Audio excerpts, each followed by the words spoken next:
How can I attract healing? In our work as regression therapists, we deal with the notion of healing every single time, because in a way every client that comes to us seeks healing. Healing can also be understanding. Healing can be a change of direction. Healing can be aligning myself with a higher purpose. And healing, of course, is also just healing. Healing my body, my mind, the traumas I have experienced. There are plenty of instances in history where healing has either miraculously unfolded or even in completely unexpected ways, people have been able to heal. How? How does it work, and what are the metaphysical principles behind healing? How can I place myself in a situation, in a state of being, that healing becomes a possibility?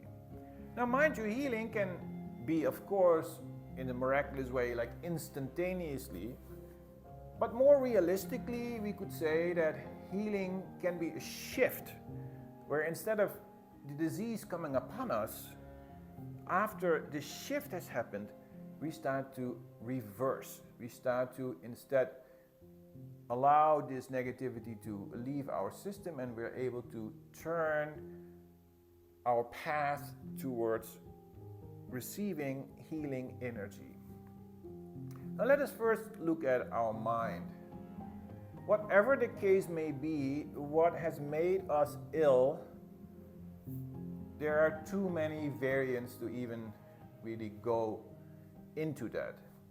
Rather, the question, and perhaps what will be more helpful to all of us, is okay, given the fact that I'm not feeling well, or I'm really ill, or psychologically I don't feel well, given my situation now, what can I do to start making that shift towards healing and well-being? First, I have to acknowledge that the way I have been thinking and feeling may not be very helpful. Often when we are in pain, physically or psychologically, our mind is very, very tight. It is very, very wound up. Naturally, because we are shrinking in pain, be that physically or psychologically. And so if I would put biofeedback sensors on somebody in this state, I could see that their mind is actually in a very, very restless beta wave. And this beta wave means I am now in a state of turmoil. Right? This is actually something you could measure. You could actually see this, right? And so something needs to change.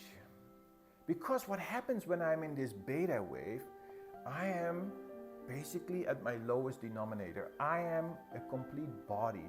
I am body consciousness. And therefore, I am also acutely aware of all the pain that is happening in this body and in this mind, because I'm basically pulled down to it. And then when I'm in this pain, then I further accentuate my body identification and I become even more miserable. So something needs to change. That at this moment I cannot change my body, but could I change the way I look at or experience this body? You see, the notion here is that I'm not just a body. Behind my body, I'm a mind. There's an internal world. Is it not true that even though sometimes you may be miserable, you may feel terrible, but suddenly a thought comes upon you, or you're watching a beautiful movie, a romantic movie, and you're weeping in devotion and emotion, and for a moment you've forgotten all about the pain in your body? Is it not true that when we're ill, what do we like to do? We like to watch Netflix, or we like to watch a movie, because it takes us away from the body into the world of the mind. And for a moment in that mind, that body is in the background. It's not gone, but the experience of the body is subordinate to the experience of the mind. Now, normal like hypnosis techniques, they work here. They work in that mind realm. They're able to help people momentarily get out of the body, in the mind, and then in the unconscious mind, and affect change there. The concept is here that if somebody is in a state of mind, their brainwaves actually are different. You will find that when somebody gets into a mind state, when they become relaxed and calm, because I can do this consciously, I could say, okay, I don't want to be so much in the body. Can I get myself detached a little bit from this body? What is the way? For example, you could lay down with some beautiful music or guided meditations or anything that helps me, neural beats, Kelly Howell, that kind of stuff. You put that on, and even if you're in great pain, invariably, after a few minutes, you will find yourself kind of entering into the world of mind. But technically speaking, if I would look at my biofeedback sensors, and I could see this brainwave that first was in beta has now shrunk. These waves have shrunk and stretched, and you have entered an alpha state. And an alpha state is really the world of the mind and the unconscious mind. I have now calmed down the waves of the mind, and the body and its pain is subordinate to the waves of the mental world. Now, in any form of therapy, when somebody is in this alpha realm, they now become more what we call suggestible. They become open to receiving either insights, instructions, alternatives, but also healing.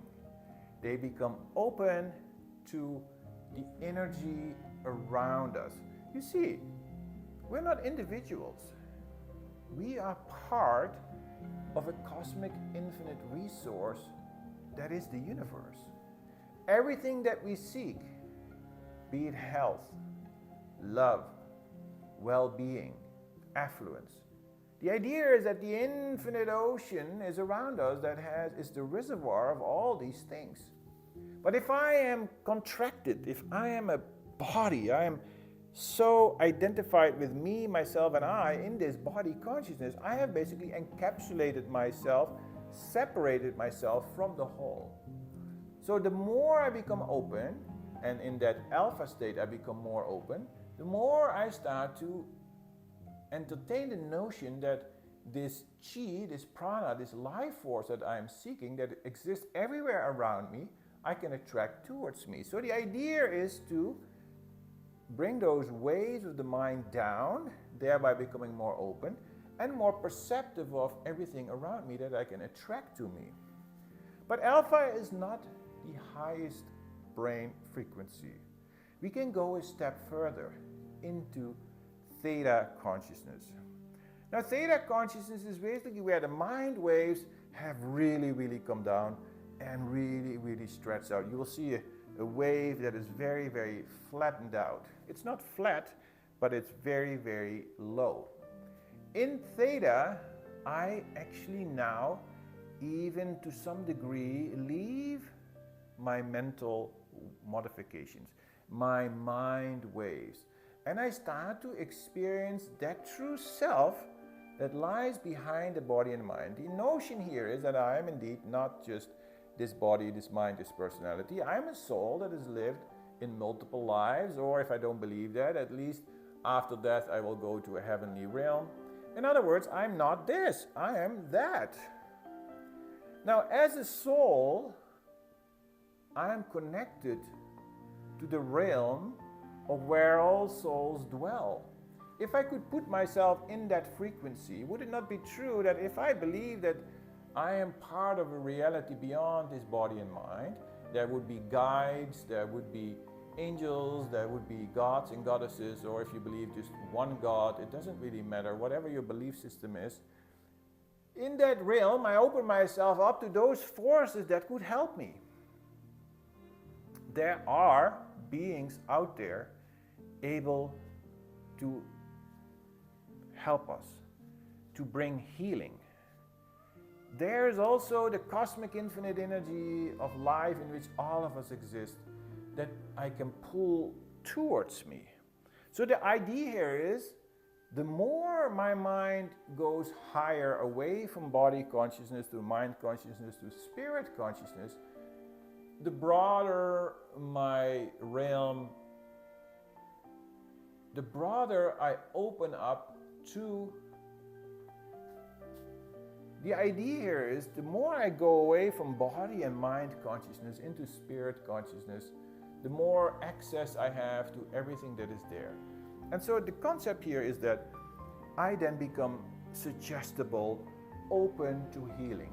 So the first step in healing is to change our brain frequency, to place ourselves in a better way.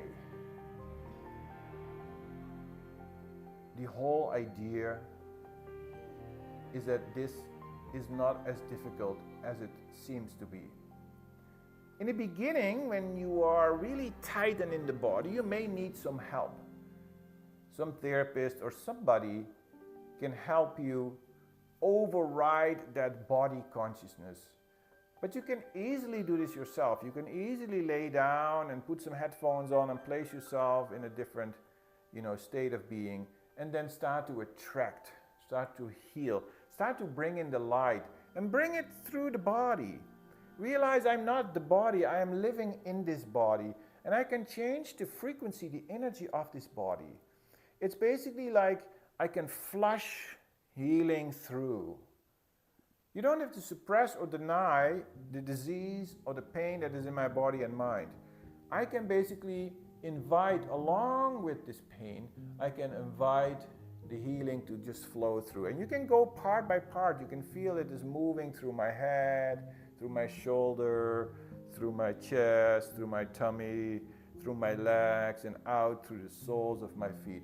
Like I become a channel. Feel this energy moving through. Or if you want, start at the feet and then move up to the head.